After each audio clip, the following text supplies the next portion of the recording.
Welcome back to the Let's Talk Near Death podcast. Before I get into today's episode, I wanted to share with you a project that I've been working on behind the scenes. It's the Let's Talk Near Death online community, a place where listeners and fans of the podcast show can come together to catch the latest episodes, to have a discussion, to ask questions, and to suggest guests, check out research articles. There is so much within this community. This community can be found at www.letstalkneardeath.com, and everybody is welcome. Today, I'm back chatting with Ingrid Honkala in part 2 of our conversation, where Ingrid shares more about her life since her near-death experience.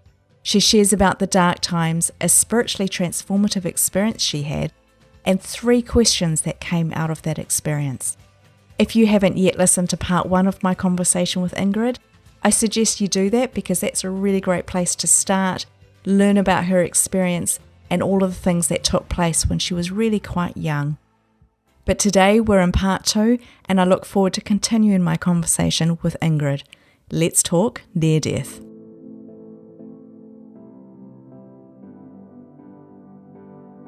When in just a flash, I went from this state of absolute terror to one of just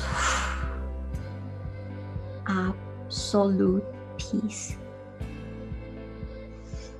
And when I left the body, that was amazing because I started to see flowers that were blooming from nowhere. So it was that the realization that time and space had vanished.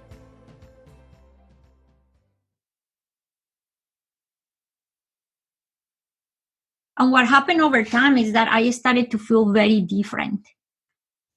And I started to feel that I was just lonely. I was a person that felt like I was an alien, like I just didn't belong.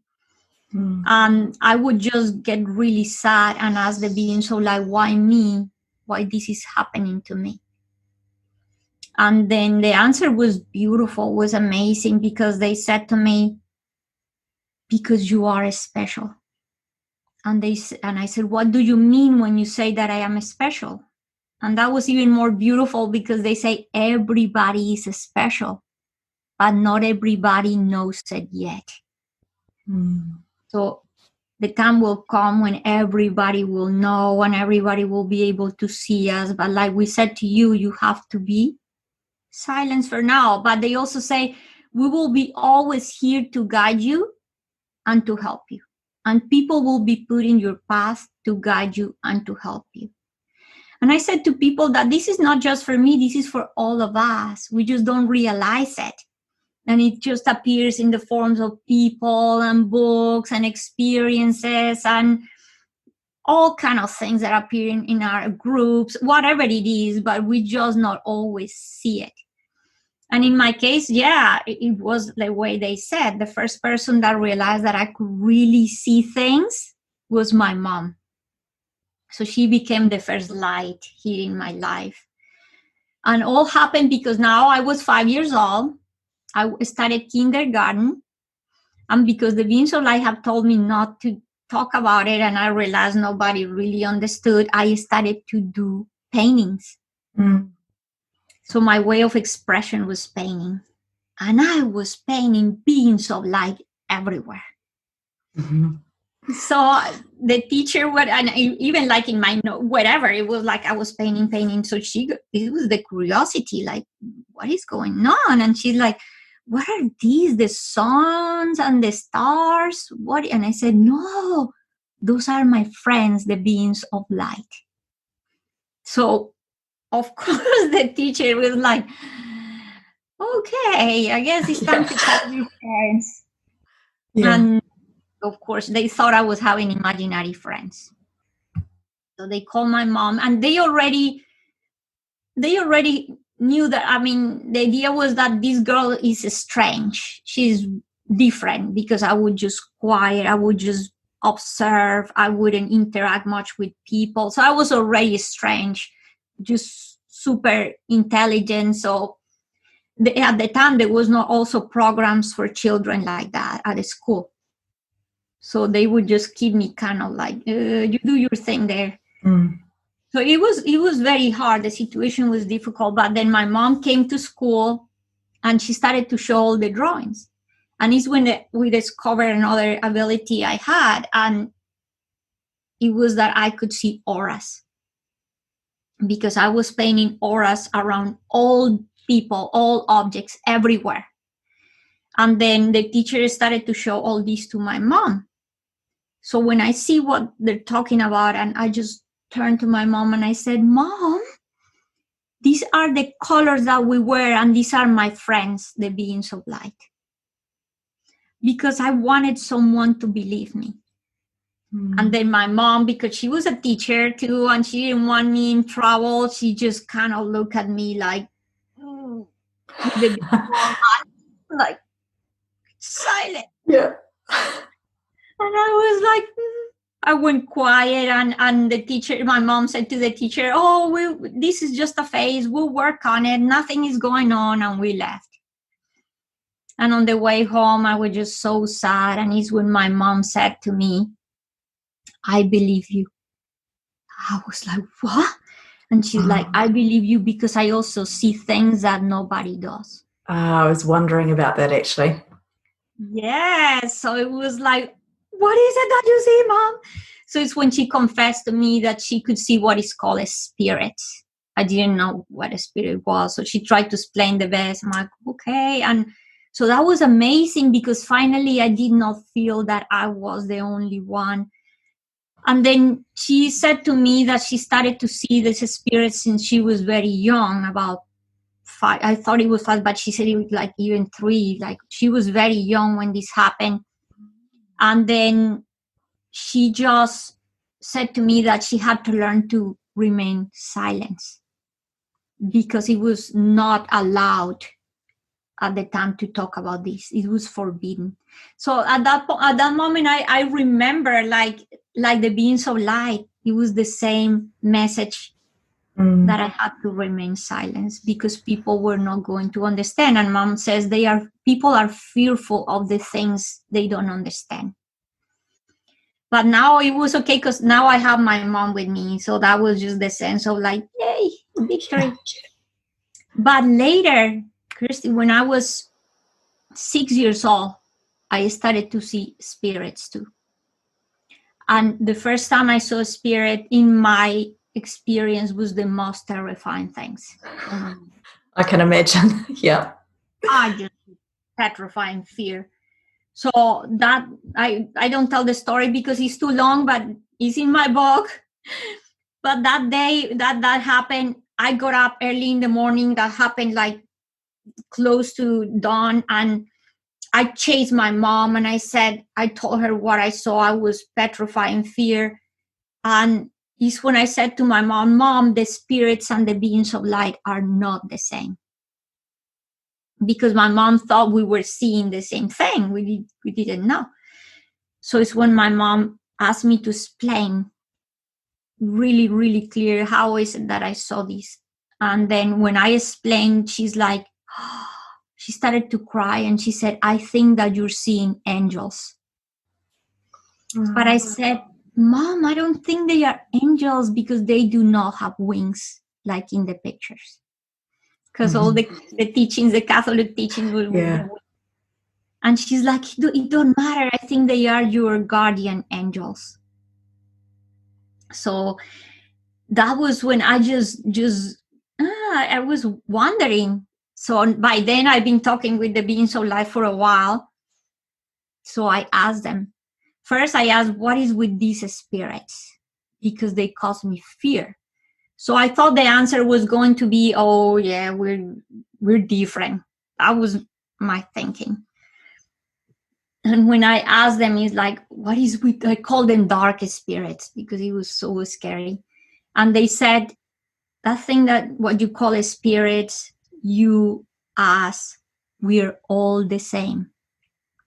The only difference is the level of awareness you have about who you truly are.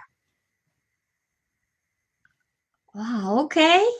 So I was also learning these things, and it was just amazing. And the other thing, of course, many of these things took me years later to really comprehend what is that they were talking about. But the other thing was, I asked them, my mom said that you are angels. Is that what you are? And they say, this was amazing. This is so beautiful, because they say, we are what you want us to be. Okay. Oh, this is amazing, because it's when we realize how compassionate is the universe. It gives us things in the way that we can understand it.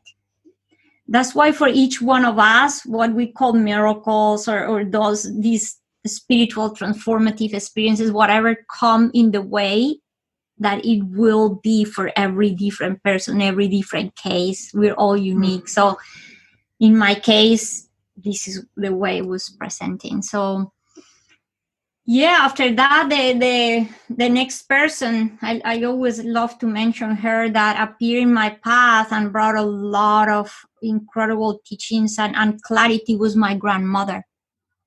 Mm-hmm. She was a very rebellious woman.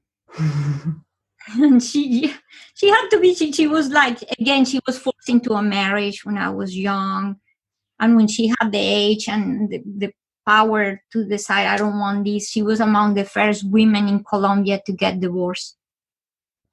So, of course, I was like, oh my God. And she was also, of course, she was raised as Catholic, and now she's like, I don't want just to follow this. So she was, for the time, and oh my God, like now she wanted to learn other teachings, other things. So she started to study Buddhism and Hinduism and about the ascended masters, all kind of different things. So, and she started to bring these teachings to our house. And when she came one day with a picture of a guru master sitting in a lotus position with a big aura, I'm like, oh my God, Grandma, what is this? And she started to talk to me, and she was the one that taught me how to meditate when I was 8 years old. Wow. And when I was 12, she brought me to the first Buddhist temple. And I arrived to this place, and it's when I just learned this breathing meditation technique. And I said at the end to the monk, can we, my grandma's a very busy woman. I don't think I can come back here. How can I do to just learn more? And he says, like, you never need to come back. And I said, what do you mean? And he said, yeah, because you already have a temple. And I said, what do you mean that I have a temple? He said, you are the temple. So wherever you are, whenever you want, you can practice this breathing meditation.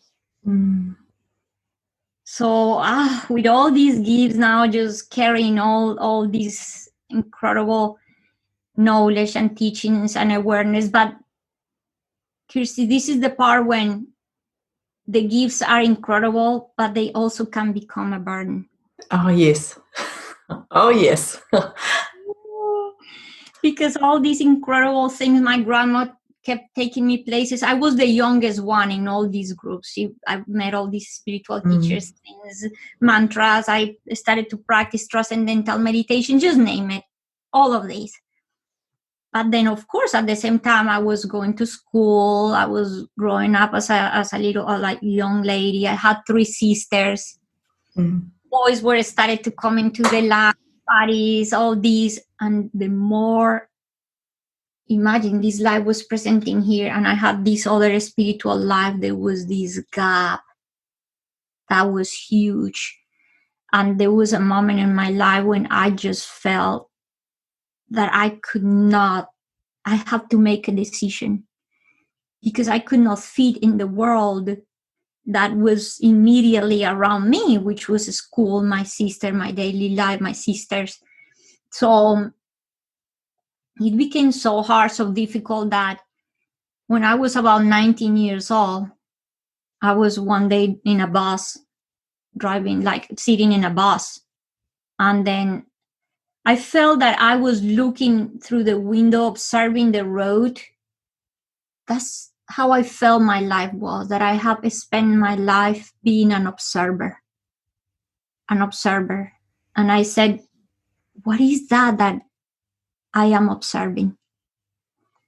And the beings of light said, life through your own personal experience. But then everything was, again, like all these gifts became such a burden. Again, I couldn't talk about it with most of anybody. Nobody understood. It was crazy. So my parents at the time was at the verge of divorce. Colombia was still a country of war. All these things happening, and your hormones growing up, not feeling. I was just in college at that moment, 19 years old, deciding what to do with my life. I'm sitting in this bus and I said, I wish none of this was real. Wow. And it's when I had what is called one of those spiritual transformative experiences. Other than the near there and all that, I'm sitting there and the bus started to dissolve. And I'm like observing this, and I could even I knew all the constituents, all the things that made this organic, inorganic, that made this bus possible. And I'm seeing all this, everything dissolving, including myself.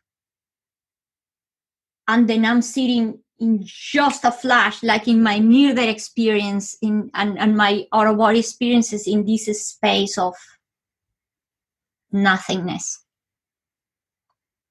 In just like a flash. Woo! And then I was back. So it was that sense of knowing nothing is what it appears to be. And from there, I came with two questions. I said, how is it possible to forget who we truly are? And when did we stop being one with the whole? But at that moment in my life, I had another question. The third question was, why me? Why this is happening to me? Because at that moment in my life, I felt I was a victim of all this. I didn't know how to deal with all this. And when I asked this third question, the other two were not answered. And the answer to this last question, why me, they said, in 20 years, you will understand. 20 It's a long time to wait.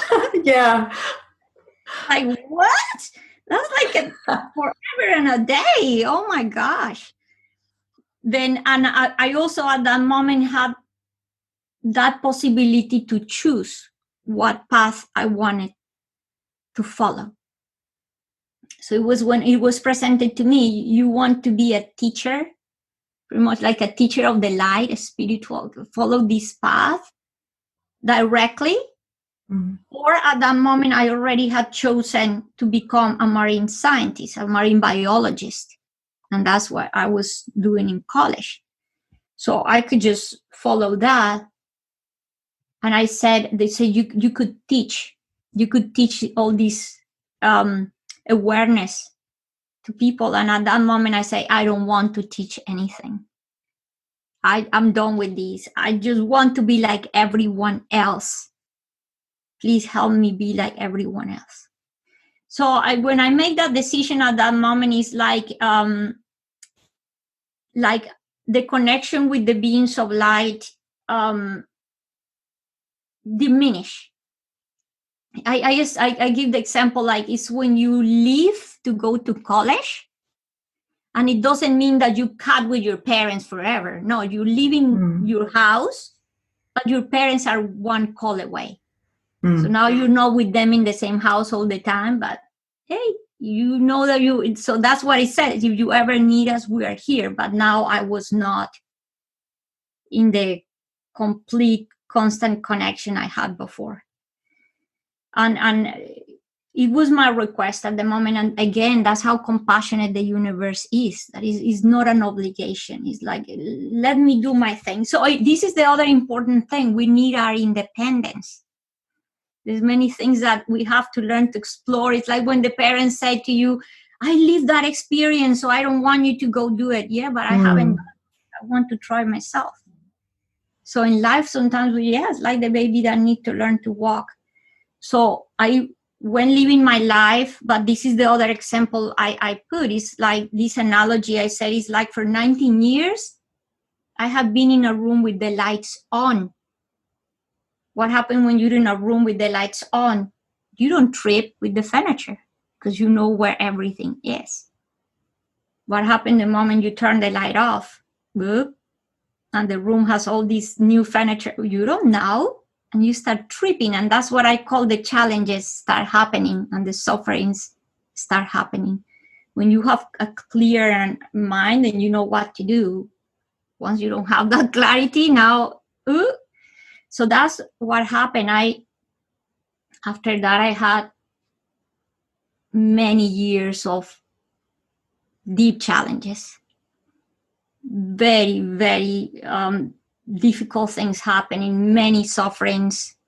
Again, if somebody wants to know about it, it's all in my book. But it was like one followed the other, Kirsty. I mean, it was like that and like that and like that. And I even, all these years happened with all these sufferings. By the end of like a certain period of my life, I went to work with the Colombian Navy, went to work in a war zone, experienced the atrocities of the war for 3 years.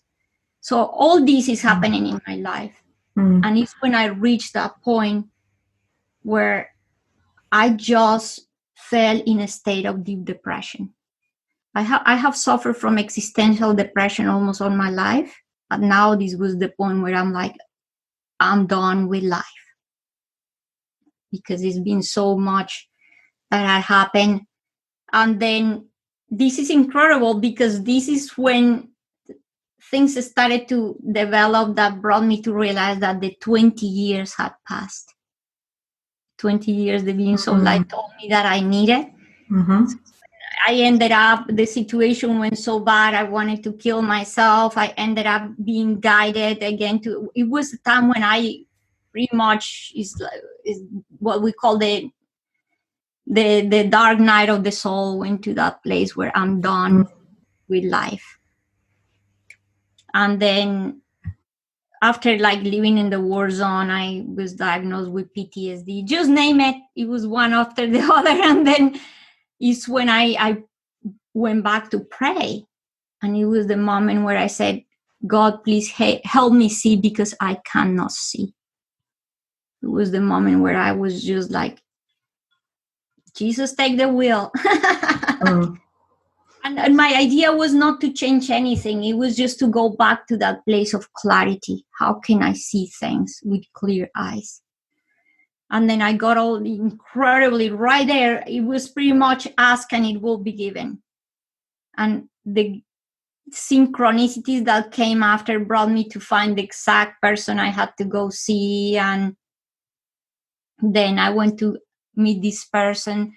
And I love this part of how the story, all this story evolved, because it's the point when the doctor asked me to write all my sufferings. And I made this list that I was like, okay, let's write about the sufferings. I wasn't very happy about that, but oh well. And when we read all the sufferings, he said to me, I've never met anyone that has suffered this much and is mentally stable. Wow.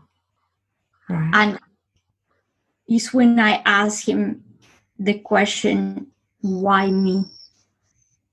And that's the moment where I got the answer I needed to hear. It's like the switch back to get the light back in the room. Because the answer was the most simple, but the most amazing. The answer was, why not? What? Oh, that's a hard one, isn't it? Yeah.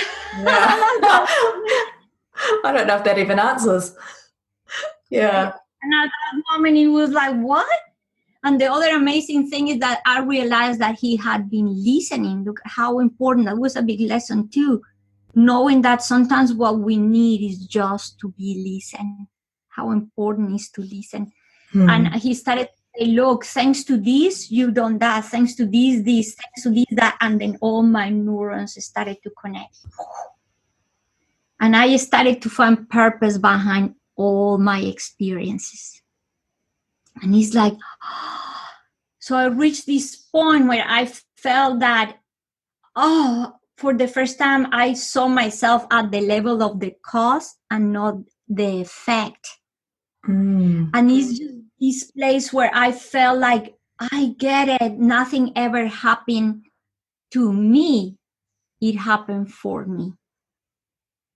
So it's when I went to that also place of understanding the sufferings, the challenges, and never thought I could be grateful for all these things that had happened in my life. So it's when I also mentioned that the forgiveness, the true forgiveness happened.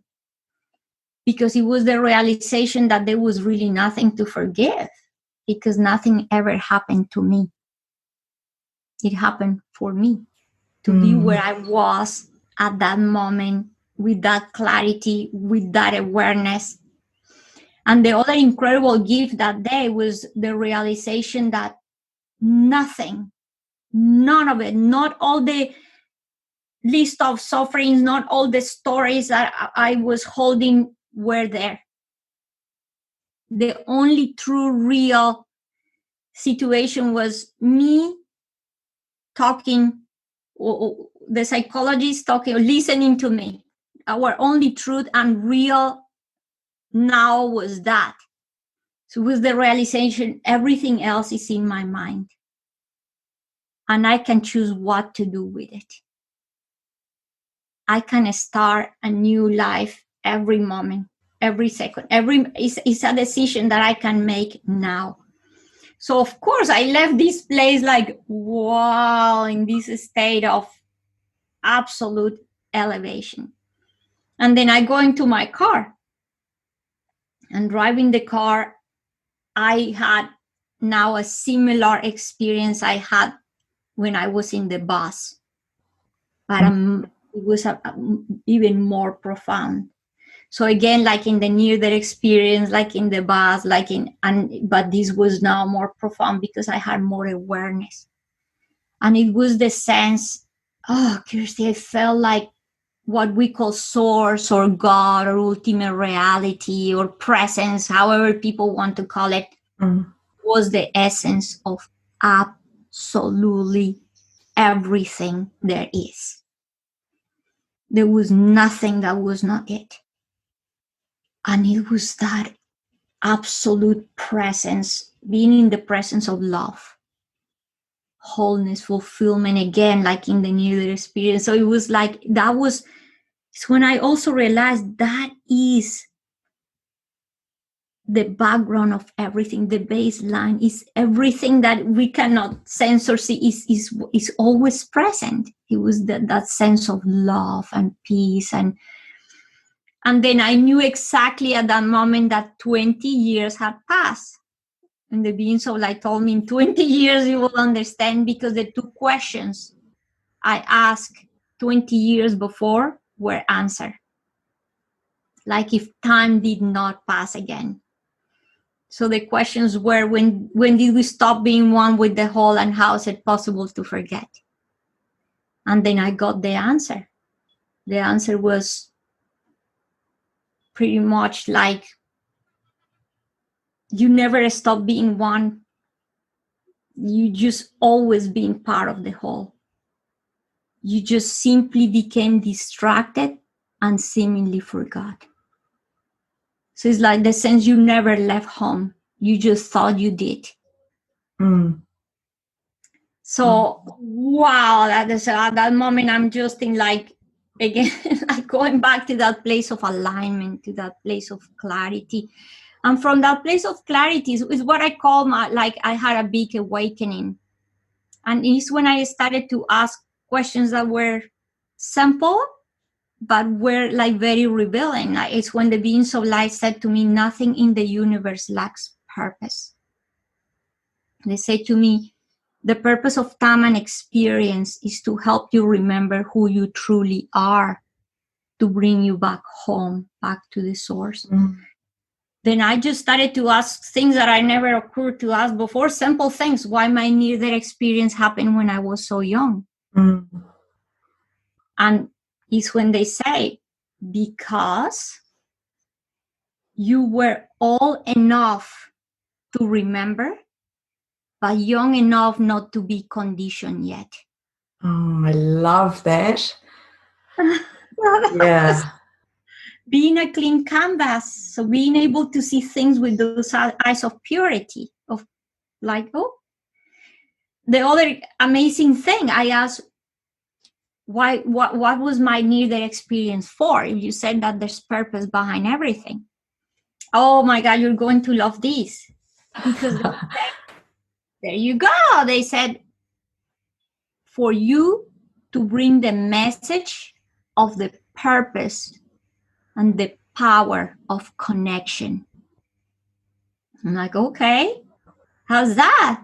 Yeah. So they started to show me the whole thing. They said, remember when you were in the tank and you saw your body and you made the decision not to go back to your body? So yeah, I mean, that decision was not kept up because look, I am here.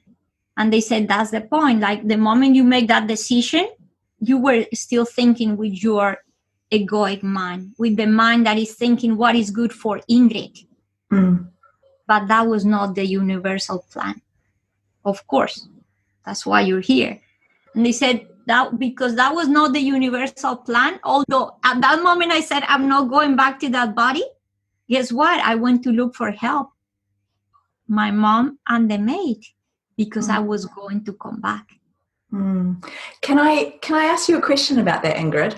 This has been such a beautiful, I've just so enjoyed listening to you. Thank you for sharing. Your mother, so she was walking along and she stopped suddenly. Have you had the conversation with her? Did she see a spirit? Did she get some kind of notification to go back to the house? What happened there? What did she say about that? Oh yes. She had the sense. My mom always could hear because she had all her intuition. She was very sensitive, and she still up to today. She can hear. She can sense, smell, taste, all the what we call all the clairs. My mom has them all developed. So yeah, that moment she's walking in the street and she heard the voice that says, "Go back home." Wow, that's amazing, isn't it? And then to go straight to your sister, to the tank. Knowing exactly. So it's like on top of that, knowing exactly where to go and everything. So that's when the beings of light show me that purpose of connection, because I said, okay, if I was going to come back, why did I waste time going to the maid's room? Why didn't I just go directly to my mom? And this is beautiful because they said that's the point, to show you contrast. Right. And they said, what happened when you went to the maid's room? Because there was no connection. She could not hear you. She could not sense you. And that was true. Like I mentioned to you, she mistreated us. So it's here, no love there. What happened when I went to my mom? Unconditional love, complete connection. That added to the fact that she was very perceptive, intuitive, and she was able to, that's the other thing. It's so important not just have the intuition, but listen to it. Right. Yes, definitely.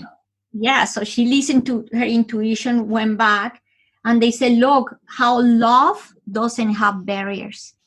There's not even dimension. You were in the spirit realm. She was here. She could hear you. Yeah. She could hear the spirit world talking to her. And the other thing they said, the next teaching that was amazing, because they said, look what happened when there is no connection, like with the maid. When there is no connection, they will let you drown. War will happen. Yeah. She said, look, the lady that was only a few feet away from you could not hear you, would not save you. Your mom that was 10 minutes away was the one that got you out of the tank. That's amazing. And I love the childness, the play aspect of your story, where you're talking about how you would imagine something, the dog at the end of the street or the playground in the park, and you were instantly there, and then you started to have fun with that. Yeah. Were you aware that you were dead? Was death a concept to you at that age? You know what? It wasn't. So yeah, I didn't have the concept. I didn't even know what that was. So was it So like a giant game to you, everything that you're experiencing? yes, it was like having fun. It was just like, this is awesome. And of course, going back to the body, no, thank you. So yeah, Mm. everything was just a game. Yeah, we're having Yeah. fun. Oh, it's so good. You've described so much detail, and as you've been talking, you've answered nearly every question that I've had actually, which has just been beautiful and so descriptive. What do you think the main message is? What have you learnt throughout all of these experiences? Because you've had the near-death experience, you've had the spiritual experiences, the awakening, the dark night of the soul, some really big things that have happened for you. Out of all of that, what is the one key thing? Wow, I think there's this. I would just say there's couple of two very important messages there. One would be like the purpose of suffering and challenge, and the other one will be the purpose of our uniqueness, which was the other thing I could not accept for so long, and that causes a lot of suffering in us humans, because the moment we start comparing ourselves with others, and the moment we start abandoning the authentic self that we are, that clean canvas, because I have to be like others, because I don't fit in, because what they will think about me, all this suffering start happening. But we go through all that until, yeah, but all this suffering brings us to a place of also empathy, of compassion. And I know that I had to go through all those sufferings, otherwise, because there was a moment we can become arrogant. There was a moment where I had so much awareness, I was like, why they don't get it? What is happening with all these people? I went through all these sufferings. I realized how easy it was to forget who we truly are, to walk away from our authentic self, from our nature, and how much we suffer in the past, and then became compassionate with myself. And then that opens the door to have compassion and empathy for others. So, and that is the part when I just realized how important is our uniqueness. We all come here with a purpose. And I always put the example of the universal puzzle. Each one of us is a unique piece. Without you, the puzzle can be not completed. Without me, without each of us. Same thing like the tapestry of the universe. Every thread is a unique piece. If you pull it out, you'll see a gap. And my most favorite example is the fingers and the hand. I said every finger is absolutely different. But if you cut one finger off, what is it going to do by itself? Nothing. Now put them together. Wow, look what you can accomplish. And every finger is unique, is different, but they are all attached to the same hand. So it's the uniqueness that encompasses oneness. And that was the purpose of my near-death experience, bring the message of connection. Together is that we can create a better world. So that's one of the big messages I like to share, is like, be you, be that being that you are. But I know sometimes to get there, there's a lot of suffering in the path. Exactly. Like I said, your uniqueness is like, I give you a car, this beautiful Porsche, whatever car you love, but you never drive it. You never really experiencing the joy of that uniqueness, of that vehicle that we are, that temple. And the other thing I love to share is I learned throughout all these years the purpose of suffering, the purpose of our challenges. And I love to give the example. I love this example because it's the most beautiful analogy, and it's the example of a bird in a nest. I say to people, challenges are so needed, because without challenge, we could not evolve. We could not go to make new decisions and to see change. So I put the example of a bird is in the nest, all comfortable or cozy. And the mom just realized, okay, this bird now is old enough to leave the nest. And the bird, which is, okay, let's see, us with the way we perceive things have two ways of perceive the situation. One, oh, my mom is bad. She's so evil. Or it could think, oh, my mom, she's so wise. She knows what is good for me. So you see how humans we are. Yeah, it's true. A lot of it is how we perceive it or the mindset we have around it.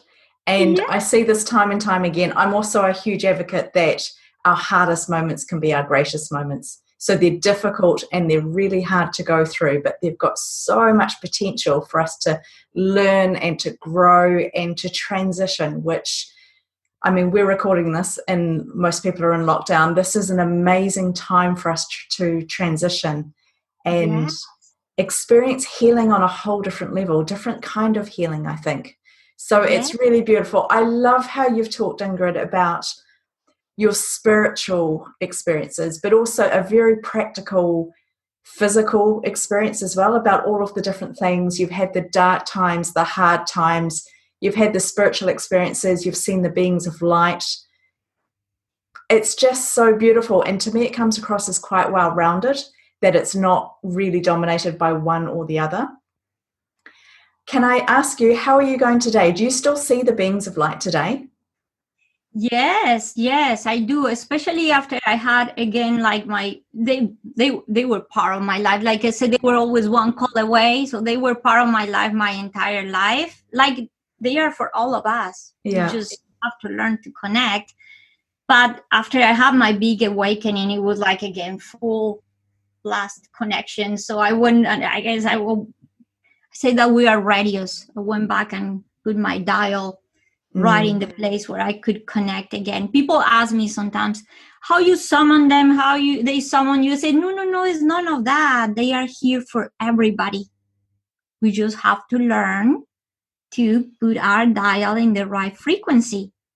And how we do that, just elevating our vibrational frequency, being more grateful, learning to appreciate more, learning to have more joy, things we do to be more elevated. So nowadays I'm connected with them all the time. I receive teachings all the time. I guess once we are in that place of clarity, Kirsty, we can see the synchronicities that are happening. We can see what we call the miracles happening. I can see them everywhere. I just see like, life is teaching, even in the most simple things. Life is teaching me something here. Look at what life just taught me, and the most simple things, because now we can see with the eyes of clarity.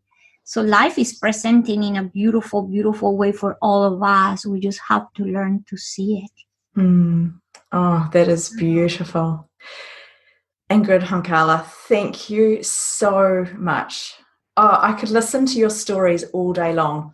They're just really just melting into me, I suppose. You have so much wisdom and so much experience from everything that you've experienced over your life. And I want to say thank you for opening up and sharing. They started quite young, and I love that aspect about your story is that you even touched on this. You weren't preconditioned at age 2, nearly 3 years old, that as you're remembering it and telling it, it is just exactly how it was, because there's no preconditioning, there's no trying to make it something. So I have so enjoyed our conversation. I know our listeners would have loved that. It would have helped so many people. So thank you for your time, and it has been wonderful. Thank you. Thanks for joining me on this episode of the Let's Talk Near Death podcast show. If you've enjoyed it, please share it with your friends, tell people about it. I'd love to get these messages out there. Don't forget you can also pick up your VIP access pass for additional content at patreon.com/Kirsty Salisbury. You can connect with us via the Let's Talk Near Death Facebook page, and I look forward to catching you for another episode soon.